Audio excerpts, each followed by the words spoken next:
वसुदेवाची मूर्ती आहे. कृष्ण वसुदेवाच्या मांडीवर बसलेला आहे. या पितळी भांड्याला खालच्या बाजूने एक भोक आहे पूर्णपणे. पण या पितळी भांड्यामध्ये जर का आपण आत्ता पाणी भरलं तर काय होतं बघा. आता हे त्याच्यामध्ये पाणी टाकतात.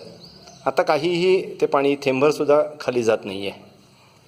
आता हा अजून थोडं त्याने बादलीतून पाणी घेतलं आणि अजून थोडं पाणी तो आता याच्यात टाकेल.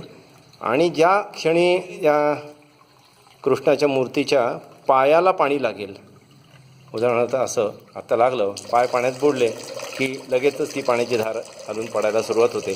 त्याच्या आधी हे पाणी पडत नाही. आणि आता हे पाणी जरी त्या पायाच्या पातळीच्या खाली गेलं तरीसुद्धा हे पाणी थांबत नाही. आता पूर्ण भांडं रिकामं होईल तोपर्यंत हे सगळं पाणी आहे तसंच पडत राहील.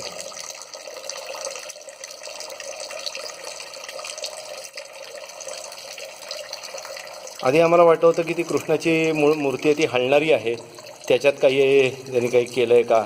पण ती कृष्णाची मूर्ती पूर्णपणे त्या वसुदेवाच्या मूर्तीपासून वेगळी होते. हे असं होतं. पण ह्याची काय यंत्रणा आहे, काय रचना आहे आतमध्ये, हे आत्ता तरी काही सांगता येत नाही आहे. पुन्हा एकदा ते पाणी घालत आहेत बघा. थेंबरसुद्धा पाणी जात नाही आहे. इसका भी जन्मदिन आ रहा है कृष्ण भगवान का भी, जन्माष्टमी ने उत्सव करते हैं ना भगवान. अजूनही पाणी पायाला लागलं रे लागलं की पाणी पडायला सुरुवात होते.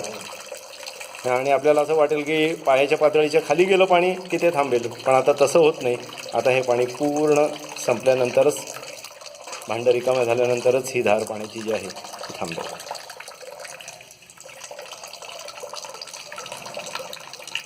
हे रामगडमध्ये आम्ही खेमका कुटुंबाने बांधलेलं हे एक शनी मंदिर आहे.